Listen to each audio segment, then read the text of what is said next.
Менің есімім Қарабекова Альфия Меңдіғалиқызы. Мен жетісу АИТ орталығында емдеу бөлімінің алдын алу меңгерушісімін.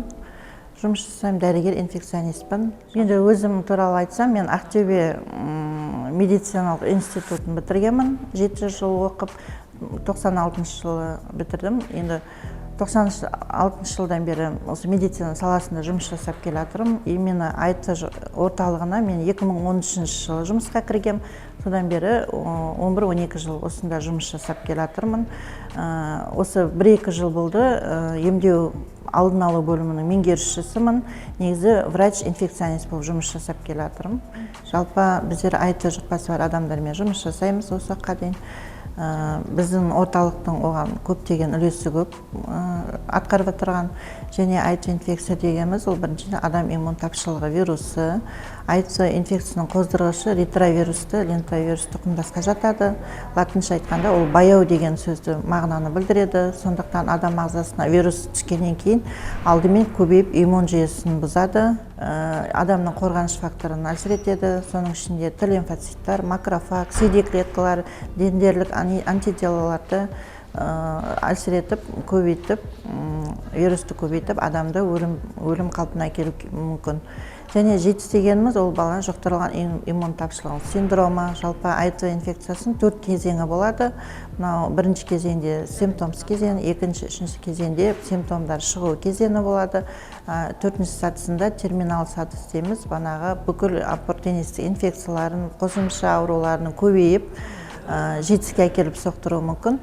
Сондықтан адам тез арада ем алмаса өліп кетуі мүмкін. АИТ жұқпасының жұғатын 3 жолы бар. Банағыдай қан арқылы берілуі мүмкін, жыныс қатынасы арқылы берілуі мүмкін, және де ауру анасынан баласына берілуі мүмкін.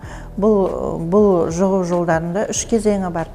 Анасынан баласына берілетінін банағы іште жатқанда берілуі мүмкін, если дәрісін ішпеген жағдайда босанған кезде жұғуы мүмкін, немесе банағы сүт емізгенде сүт тағам арқылы жұғуы мүмкін. Және жыныс жолы берілетінінің 2 кезеңі бар. Ол банағы гетеросексуалды, гомосексуалды жыныс қатынасы болса берілуі мүмкін.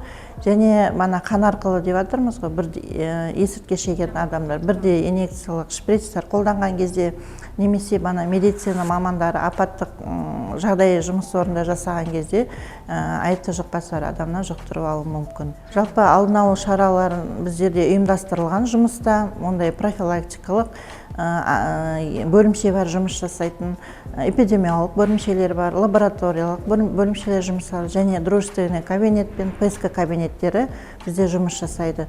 Соның ішінде бірінші шаралар бұл халықтың арасында санитарлық ағарту жұмыстарын жүргіземіз. Әр адамда АИТ жұқпасын қалай берілуін үйретуіміз керек, және жастарымызды жағымсыз мінез құлықтардан жыныс қатынасына түскенде мүшеқап пайдалану керек екенін біз айтып түсіндіруіміз керек. Сонымен қатар жүкті әйелдерді тексеруіміз керек. Жылына 2 рет мана есепке тұрған кезде, және де 28-29 апталық жүктілік кезінде тексеріледі АИТ жұқпасына. Ол кісілердің жыныстық серіктестіктері тексеріледі адамдары міндетті түрде, және бана көптеген жеке басының профилактикасын сақтау туралы осал топтармен профилактика жұмыс жүргізу, ағарту жұмыстары жүргіземіз. Біздерде онда ДК кабинет, достық кабинеті жұмыс атқарады.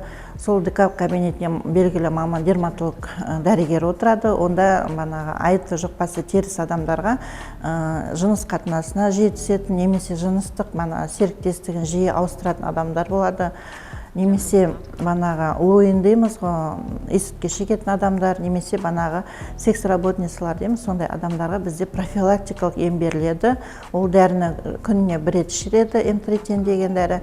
Ол адамды АИТ жұқпасынан жұқтыруын сақтайды. Көптеген әдістер бар тексерілетін. Бірінші әдіс экспресс-тест, жедел экспресс-тестімен тексеріледі. Бізде слюновой сілекей қабығымен, немесе қан арқылы тексеретін жедел тесттер бар. Екінші ИФА ферменттік қан арқылы тексеріледі, және иммуноблотинг бұл банағы диагнозды анықтап беретін жоғары республикалық лабораторияның диагноз қойылып келеді. Сол диагноздар болғаннан кейін біз адамды есепке алып, ары қарай дәрісін беріп, оларды банағы электронды базаға рұқсатымен салып, және де есепке алып, ол кісілермен жұмыс жасаймыз ары қарай. Және біздің АИТ орталығында көптеген психологиялық көмектер беріледі, көптеген дәрігер мамандар жұмыс жасайды. Соның ішінде банағы гинеколог маманы бар, дерматолог маманы бар, инфекционист маманы бар, сонымен қатар психолог маманы жұмыс жасайды, және тезиатр, нарколог мамандары жұмыс атқарады. Сонымен қатар өзімізде тегін дәрі беріледі, барлық дәрілер тегін беріледі, құпияны сақталып беріледі, және мемлекет тарапынан ол кісілерге банаға бүкіл емдеуі, зертханада тексерілуі бәрі тегін болады. Олар өздері келіп, өздерінің емдерін алып тұрады. Ал ем алмаған жағдайда ол кісілердің вирустық жүктемесі көбейіп кетіп, ол кісілерді басқаша қосымша аурулармен аурулары мүмкін. АИТ жұқпасын жұқтырмау үшін көптеген шаралар бар деп айтып жатырмыз. Соның ішінде адам өзінің жеке басының профилактикасын сақтау керек. Қандай адамдармен кездесіп жатырған болу керек, немесе банағыдай жыныс қатынасқа түсетін кезде мүшеқап пайдалану керек. Көптеген АИТ-дан басқа да жыныс жолымен берілетін инфекциялар бар, соларды да болдырмау үшін көптеген анализдерден өтіп тұру керек. Жылына бір рет АИТ инфекциясына да басқа инфекцияларға да тексеріліп қаралып тұру керек.